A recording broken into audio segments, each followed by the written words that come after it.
नमस्कार साथियों, आप सभी का हार्दिक स्वागत, हार्दिक अभिनंदन। आज हम बहुत से ऐसे बिंदु हैं जिन पर आज हम आपके सामने चर्चा करेंगे, हमारे अनुभव साझा करेंगे। आप भी किसी परीक्षा को किस तरीके से उत्तीर्ण कर सकते हैं अच्छे अंकों के साथ, उन सब बिंदुओं पर आज हम एक साथ परिचर्चा आपके सामने कर रहे हैं। तो आज हम बिल्कुल जीरो लेवल से हर एक एग्जाम की किस तरह हम उस एग्जाम को क्वालिफाई कर सकते हैं, कौन से बिंदु महत्वपूर्ण है और क्या आपकी रणनीति हो सकती है, उस पर हम संपूर्ण चर्चा आज करेंगे। तो हम पॉइंट टू पॉइंट आपसे चर्चा करेंगे, क्योंकि अभी आने वाले समय में, अगले महीने में मानकर चलो आप कि अगस्त है, अभी चल रहा है, सितंबर माह में 15 सितंबर के बाद कभी भी ग्रेड फर्स्ट है, ग्रेड सेकंड है, उन सब का विज्ञापन जारी हो सकता है। तो विज्ञापन से लेकर आपकी एग्जाम तक का जो सफर है वो कैसा रहना चाहिए, किस तरीके से आपको तैयारी करनी चाहिए, विज्ञापन से पहले भी आप अपनी जो तैयारी स्टार्ट कर सकते हैं। हालांकि लगभग 50 से 60% विद्यार्थी ऐसे होते हैं जो विज्ञापन का इंतजार करते हैं और विज्ञापन के बाद ही अपनी तैयारी स्टार्ट करते हैं। हालांकि वो गलत है और उसका नुकसान आपको आगे आने वाली जो परीक्षाएं उनमें देखने को मिल सकता है। और पीछे जिन्होंने तैयारी की उन्हें मिला भी होगा, पता है जिन विद्यार्थियों ने पिछला एग्जाम दिया है। तो एक एग्जाम से पहले भी आपको अब अनुमान भी है, सबको पता है भी एग्जाम आने वाली है, परीक्षाएं आगे विज्ञप्ति जारी होने वाली है और उसका एग्जाम भी आपको पता है कि 8 से 10 महीने में उसका एग्जाम होना है। तो आपको सबसे पहला महत्वपूर्ण पॉइंट है कि आपको इंतजार नहीं करना चाहिए। आपका जो सिलेबस है उसके अकॉर्डिंग आप एक अच्छी रणनीति के तहत उसकी तैयारी स्टार्ट कर सकते हैं।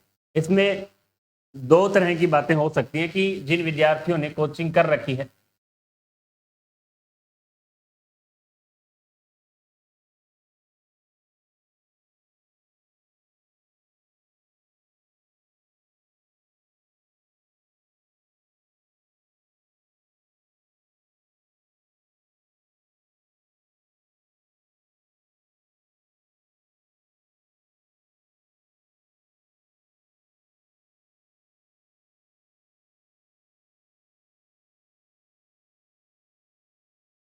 दो फैक्ट यहाँ आपको देखने को मिल सकते हैं। पॉइंट टू पॉइंट हम चर्चा करेंगे कि जो विद्यार्थी कोचिंग पहले कर चुके उन्हें केवल अब जिस भी परीक्षा की, जैसे कोई विद्यार्थी ने पिछला एग्जाम दिया ग्रेड सेकंड का और उसमें उन्होंने कोचिंग कर रखी थी और अब दोबारा यदि उनका कोई सवाल है कि हमें कोचिंग करनी चाहिए या नहीं करनी चाहिए, तो मैं आपको बताना चाहूंगा कि आपको बार बार किसी भी कोचिंग संस्थान में जाने की आवश्यकता नहीं है।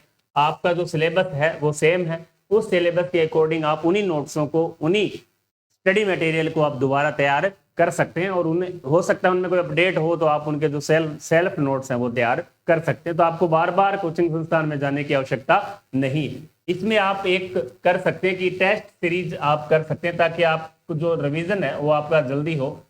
पूरा सिलेबस का, क्योंकि सिलेबस काफी बड़ा रहता है, उसका आप रिवीजन किस तरीके से करें उसके लिए एक इसका है कि आप टेस्ट ज्वाइन कर सकते हैं, टेस्ट दे सकते हैं, ताकि आप उस स्थिति में उसका रिवीजन कर सकें। तो आपको बार बार कोचिंग की आवश्यकता या नहीं है। टेस्ट के क्या फायदे हो सकते हैं, क्योंकि टेस्ट जब आप दोगे तो आपकी जो गलतियां हैं, आपकी जो कमियां हैं, नेगेटिव मार्किंग है, पेपर करने का जो तरीका है, ये बहुत महत्वपूर्ण होते हैं किसी भी परीक्षा में। जहां तक हमारा अनुमान है कि परीक्षा को पास करने के लिए आपको, आपकी जो तैयारी है उससे महत्वपूर्ण है आपकी जो रणनीति है। उस पेपर के लिए आपने क्या रणनीति बना रखी है, किस तरीके से आपने उसको तैयार कर रखा है। तो वहां टेस्ट सीरीज का बड़ा रोल होता है कि आप जब टेस्ट देंगे तो आपकी कमियां सामने आएंगी, आपका कौन सा टॉपिक सही है, आपका कौन सा टॉपिक तैयार नहीं है, किस प्रकार का ऋणात्मक अंकन आप कर रहे हैं, तो वो जो कमियां हैं वो आपको यहाँ देखने को मिलती है। तो आप उसका फायदा आपको मिलेगा। नंबर 2 पर जो अभी पॉइंट, क्योंकि कुछ विद्यार्थी नए भी हैं या पहली बार तैयारी कर रहे हैं, वो अभी कोचिंग भी कर रहे हैं, ज्वाइन कर रखी है ऑनलाइन ऑफलाइन, तो वो अपने नोट्स साथ साथ प्रिपेयर करें। जैसे आपकी कोचिंग चल रही है तो उस समय आप अपने जो नोट्स हैं, सेल्फ नोट्स भी आप अपने साथ में रखें और उनको तैयार करते रहें, ऑब्जेक्टिव साथ साथ निकालते रहें। और आपको लग रहा है हमें कुछ भी समझ नहीं आ रहा है तो आप उसके साथ साथ टेस्ट भी दे सकते हैं, ताकि जो फैक्ट है, जो आपको पता चले भी, टेस्ट जिस टॉपिक का टेस्ट है आपको पता चल जाएगा कि इस तरह के प्रश्न यहाँ आ रहे हैं। यदि टेस्ट भी इस तरीका का होना चाहिए कि वास्तव में जो शिक्षक खुद उस पद पर है या जो राजकीय सेवा में है, इस तरह के शिक्षकों से आप अपनी जो राय लें। बाकी टेस्ट सीरीज भी बहुत यूट्यूब के माध्यम से बहुत सी टेस्ट सीरीज चल रही है, तो आप, वो आपके ऊपर है, विवेक क्या है आपका, सह विवेक क्या कह रहा है भी, पेपर वास्तव में अपने पैटर्न का है, एग्जाम पैटर्न का है, पुराने पेपरों को जो क्वेश्चन है उनको सम्मिलित किया गया है। जैसे जीके है तो राजस्थान अध्ययन और हिंदी ग्रंथ अकादमी की बुक से लिया गया है। तो इस तरह का यदि आपको लग रहा है कि है तो आप उसे आराम से ज्वाइन कर सकते हैं। तो ये दोनों पॉइंट्स महत्वपूर्ण हैं कोचिंग से रिलेटेड, जो अभी कर रहे हैं या जो पहले कोचिंग कर चुके। इसके अलावा तीसरा पॉइंट है कि नोट्स क्यों महत्वपूर्ण है, जिसे हम शॉर्ट नोट्स भी कह देते हैं। इस पर हमारा काफ़ी जोर भी रहता है कि शॉर्ट नोट्स आप जरूर तैयार करें, क्योंकि अब मानकर चलें आप ग्रेड फर्स्ट की तैयारी कर रहे हैं बायोलॉजी विषय से, हिस्ट्री से, ज्योग्राफी से, या ग्रेड सेकंड में आप साइंस से, मैथमेटिक्स से, एसएसटी से तैयारी कर रहे हैं, तो वहाँ समस्या ये आती है कि आप एग्ज़ाम के टाइम जब 1-1.5 महीना रहता है, ये हमारे साथ भी हुआ था जब हमने तैयारी की थी, आपके साथ भी हो रहा है, कन्फर्म है, क्योंकि हम पिछली बार भी हमने देखा है विद्यार्थियों के काफ़ी कॉल मैसेज आए एग्जाम समय में जब कि सर हमारे डिप्रेशन की स्थिति हो रही है। तो वो जो डिप्रेशन है उसका मूल कारण है कि हम अपने जो मटेरियल है उसको एक जगह समेट कर नहीं रखते हैं। हमारा जो मटेरियल है बिखरा रहता है एग्जाम के टाइम तक। हमने जैसे 4 बुक्स पढ़ी तो एग्जाम के समय हम भी ये सोचेंगे कि उन चारों बुक्स का रिवीजन एक साथ कैसे करें, तो ऐसा आपको भी पता है कि संभव नहीं है। आप उन समय, अब हमारे पास वो समय है कि स्टडी मटेरियल को इकट्ठा कर सकते हैं, एक जगह समेट कर रख सकते हैं, ताकि जब एग्जाम टाइम नजदीक हो तो उस टाइम हम इसका जो रिवीजन है 2 से 3 बार, जब 1 से 1.5 महीना हमारे पास होता है तो हमें पूरे सिलेबस का रिवीजन करना आवश्यक होता है। और जब तक हम रिवीजन नहीं करेंगे तो वहाँ समस्या आती है कि हम उन चीज़ों को, उन फैक्ट्स को भूल जाते हैं। तो आप अभी से ही जब भी आप तैयारी स्टार्ट करें उस समय अपने जो नोट्स हैं, कुछ विद्यार्थियों की ये भी कमियां हैं कि सर आपके नोट्स दे दीजिए या किसी के नोट्स हमें दिला दीजिए कि हम उस नोट्स को पढ़कर अपनी तैयारी कर सकते हैं। तो ये धारणा भी मैं गलत मानता हूँ, क्योंकि आप खुद के नोट्स तैयार करें। हाँ, नोट्स के लिए आप पूछ सकते हैं जो भी आपके टीचर्स हैं, हमें तैयार कैसे करने, तरीका आप पूछ सकते हैं। तरीका हमने आपको काफ़ी बार बताया भी है कि आप किस तरीके से नोट्सों को तैयार कर सकते हैं। जैसे आप शॉर्ट नोट्स जब बनाते हैं, शॉर्ट नोट्स का मतलब है किसी भी इस पूरी बुक्स के अंदर उन फैक्ट को, उस विषय वस्तु को एक जगह रखना जो वास्तव में एग्जाम की दृष्टि से महत्वपूर्ण है।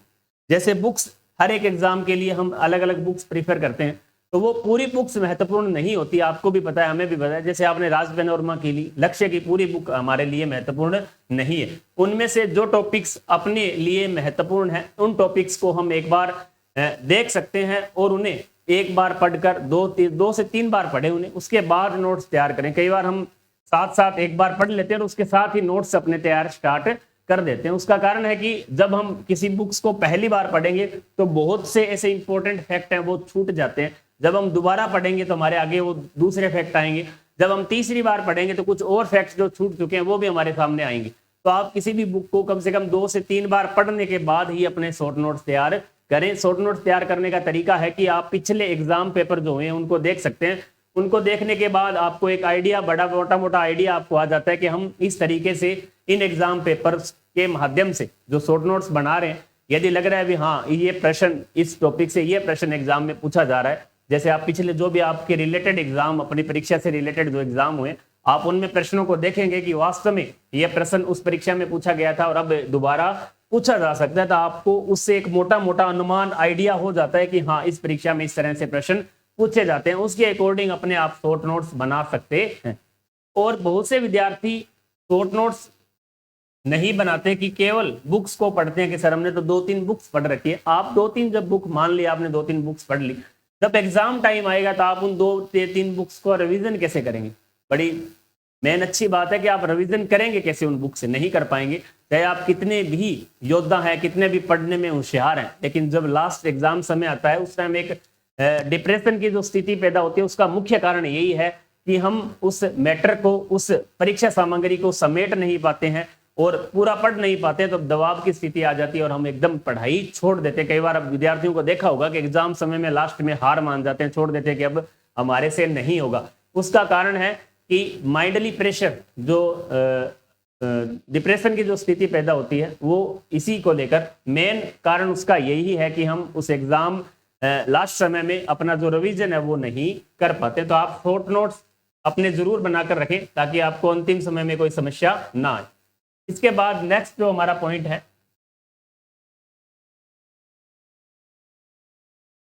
जैसे हमने उससे पहले कोचिंग से संबंधित बिंदु पर चर्चा कर ली थी, के बाद जो अभी साथी नए साथी हैं जो कोचिंग कर रहे हैं उन पर भी हम चर्चा कर चुके हैं। इसके अलावा नोट्स और शॉर्ट नोट्स क्या महत्वपूर्ण है, इन पर हम चर्चा कर चुके हैं। इसके अलावा बुक्स क्या महत्वपूर्ण। अब जब भी आप तैयारी स्टार्ट करते हैं तो आप एक बार के अंदर किसी भी एक बुक का आप अपने जो शिक्षक साथी हैं उनसे पूछ लें, हिस्ट्री के, ज्योग्राफी के, साइंस के अलग अलग टीचर्स जो भी इस सेवा राजकीय सेवाओं में पहले से हैं या जिनको इस विषय का अच्छा नॉलेज है, तो आप उनसे एक बार पूछ लें कि सर हमें किस बुक का चयन करना चाहिए, राजस्थान बोर्ड की बुक्स पढ़नी चाहिए, एनसीईआरटी पढ़नी चाहिए या किसी स्पेशल राइटर की बुक पढ़नी चाहिए। तो उस राइटर की आप एक या अधिकतम 2 बुक आप ले सकते हैं। जिस भी सब्जेक्ट की आप तैयारी कर रहे हैं उन दोनों बुक से आप मिक्स करके उन दोनों बुक को एक साथ आप पढ़ सकते हैं और उनके जो अच्छे फैक्ट हैं, इंपॉर्टेंट पॉइंट्स हैं, उनको आप शॉर्ट नोट्स में ऐड कर सकते हैं। तो आप बुक्स के रूप में भी ज्यादा कंफ्यूज, बहुत से साथी लगभग 20 से 30% विद्यार्थी तो ऐसे होते हैं जिनको एग्जाम मतलब विज्ञप्ति से लेकर एग्जाम तक यही नहीं पता चल पाता कि हमें एक बुक कौन सी पढ़नी। आज पेनोरमा के लिए आए, दूसरे दिन लक्ष्य के लिए आएंगे, तीसरे दिन दिशा के लिए आएंगे, चौथे दिन अलग ले आएंगे। जैसा किसी ने कहा उसी तरीके से वो बुक बदलते रहते हैं और अंत में रिजल्ट होता है शून्य। क्योंकि आप जब भी बार बार बुक बदलेंगे, अलग अलग मैटर पढ़ेंगे तो आपको याद नहीं रहेगा और अंतिम समय जब आएगा एग्जाम का उस समय आपको पहचान नहीं होगी कि पढ़ें क्या, क्योंकि हमने पहले से 3-4 बुक्स पढ़ रखी है।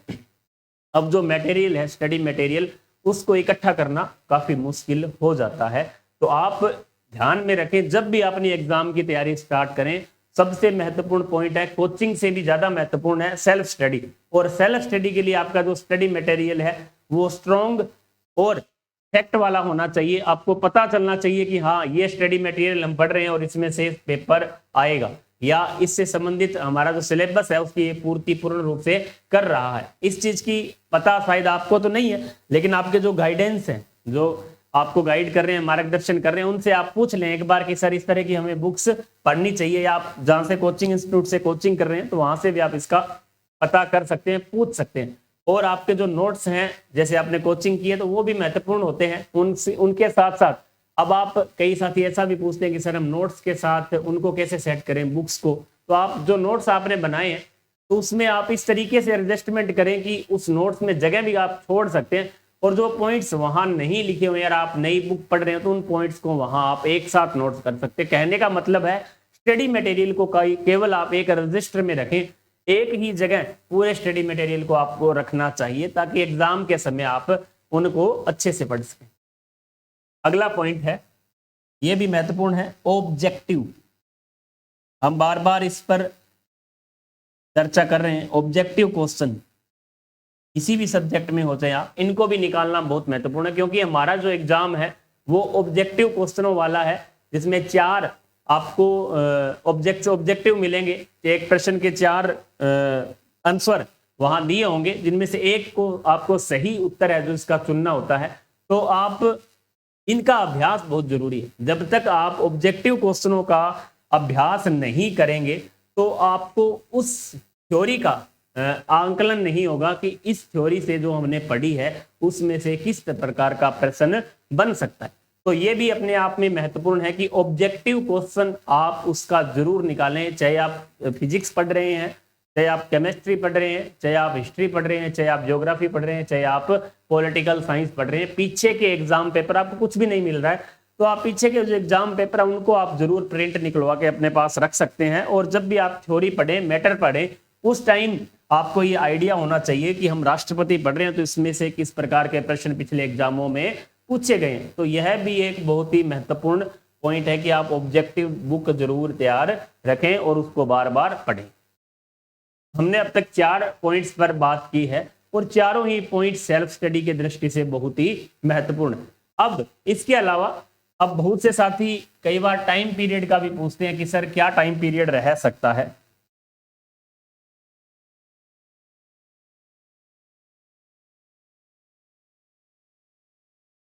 टाइम पीरियड क्या रह सकता है?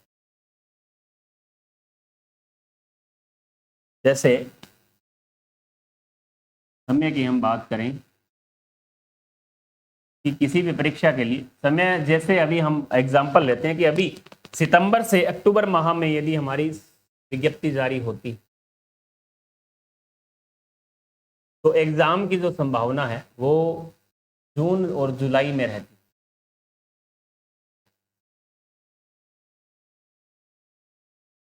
जून और जुलाई में इसकी एग्जाम की संभावना रहेगी। तो आप निश्चिंत रहें, आपको आरपीएससी या संबंधित आयोग पूरा समय मिलता है आपको तैयारी के लिए, लगभग 8 से 9 महीने। और एक परीक्षा को पास करने के लिए 8 से 9 महीने का समय हमें पर्याप्त है। आप आसानी से उस परीक्षा को क्वालिफाई कर सकते हैं, चाहे वो छोटी से छोटी या बड़ी से बड़ी एग्जाम भी है। यदि आप डेली रूटीन में 8 से 10 घंटे भी पढ़ाई करते हैं तो आप उस परीक्षा को आसानी से क्लियर कर सकते हैं। तो ये आपके लिए पर्याप्त समय है। लेकिन अभी जो हमारा समय चल रहा है, इस समय हमें इसको उस एक तरह से आप हल्के में ले रहे हैं कि अभी जो विज्ञप्ति भी जारी नहीं हुई, एग्जाम टाइम डेट नहीं आई, एग्जाम पता नहीं कब होगा, उस समय हम पढ़ लें, तो ये आपकी सबसे बड़ी गलती है। तो अभी शांति काल का समय चल रहा है, और शांति काल और युद्ध काल, दो काल एग्जाम की दृष्टि से महत्वपूर्ण है। युद्ध काल को हम देखें तो जब विज्ञप्ति जारी होने के बाद का जो काल है वो युद्ध काल माना जाता है। युद्ध काल का मतलब उस समय सभी साथी तैयारी करेंगे, जो तो अभी तक सो रहे हैं वो भी उस समय जाग जाएंगे और तैयारी करेंगे। अभी जो है शांति काल चल रहा है। शांति काल का मतलब है कि अभी लगभग केवल 10 से 15% लोग ऐसे हैं जो तैयारी कर रहे हैं, तो आप उनसे आगे अभी निकल सकते हैं। तो आप ये ना सोचें कि शांति काल के समय हमें आराम से सोना चाहिए या रेस्ट करना चाहिए, जब विज्ञप्ति आएगी जब उस समय हम तैयारी कर लेंगे, तो ये आपकी सबसे बड़ी भूल हो सकती है। तो आप इसे भी निश्चिंत रहें कि अभी बहुत ही शानदार समय है आपको उनसे आगे निकलने का जो साथी अभी तैयारी नहीं कर रहे हैं। तो आपको आज से ही प्रण लेना चाहिए कि हम आज से इस परीक्षा की तैयारी स्टार्ट कर देंगे। इसके नेक्स्ट, अभी समय का हम चर्चा कर चुके हैं कि समय क्या उपयुक्त है, कितना समय हमें एग्जाम की दृष्टि से मिलता है, और आगे आने वाली परीक्षाओं के लिए कितना समय पर्याप्त है। अब जैसे हम नेक्स्ट पॉइंट देखें,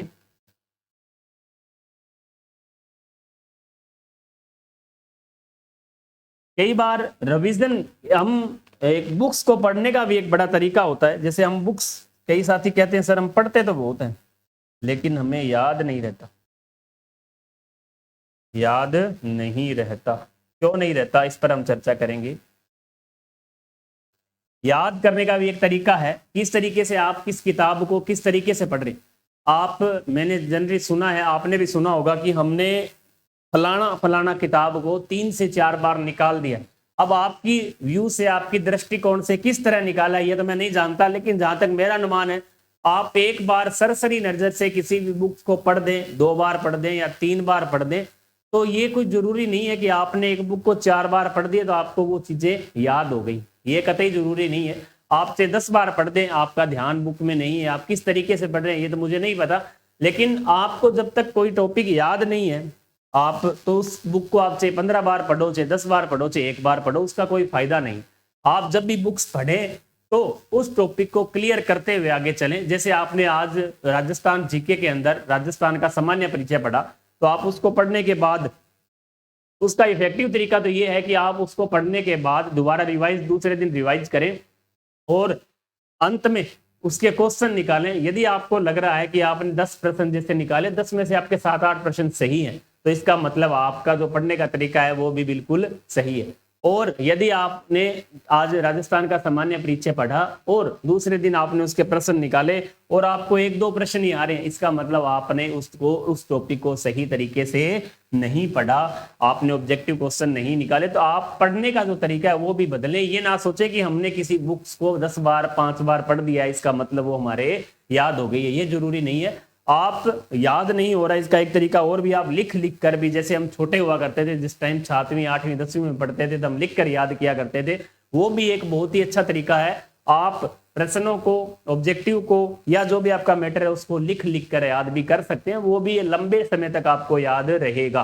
तो आप हम चर्चा कर रहे हैं कि आपका जो तरीका है वो बदलना है। आपको जब भी आप पढ़ें, केवल एक बार पढ़ने से नहीं, आप नोट्स बनाते हैं उस टाइम भी एक बार बुक्स को आप सरसरी नजर से पढ़ लें, 2 बार पढ़ें, तीसरी बार जब आप उस बुक को निकालते हैं तो उसके नोट्स आप तैयार कर सकते हैं, ताकि जो पॉइंट्स हैं वो छूटे नहीं। आपके एक एक पॉइंट्स उस बुक में आपको लिखना है ताकि कोई भी महत्वपूर्ण जो पॉइंट है वो छूट ना जाए। इसके लिए बुक्स को पढ़ने का जो तरीका भी महत्वपूर्ण है कि आप में से आधे से ज्यादा साथी कई बार मैं देखता हूं कि हमारे जो साथी हैं, हमारे आस पड़ोस में साथ वाले, वो पढ़ते तो बहुत है लेकिन उनके नंबर कम आते हैं। उसका कारण क्या है कि पढ़ने का जो तरीका है, कहीं ना कहीं मेहनत तो वो करते हैं, हार्ड वर्क करते हैं, लेकिन उनका जो पढ़ने का तरीका है वो सही नहीं है। इसका एक, आप जैसे आपके आस पड़ोस में आपका भाई बहन रिश्तेदार जिनका भी पिछली परीक्षाओं में चयन हुआ है, तो आप उनसे जरूर एक बार मिल सकते हैं, उनसे गाइडेंस ले सकते हैं, क्योंकि उन्होंने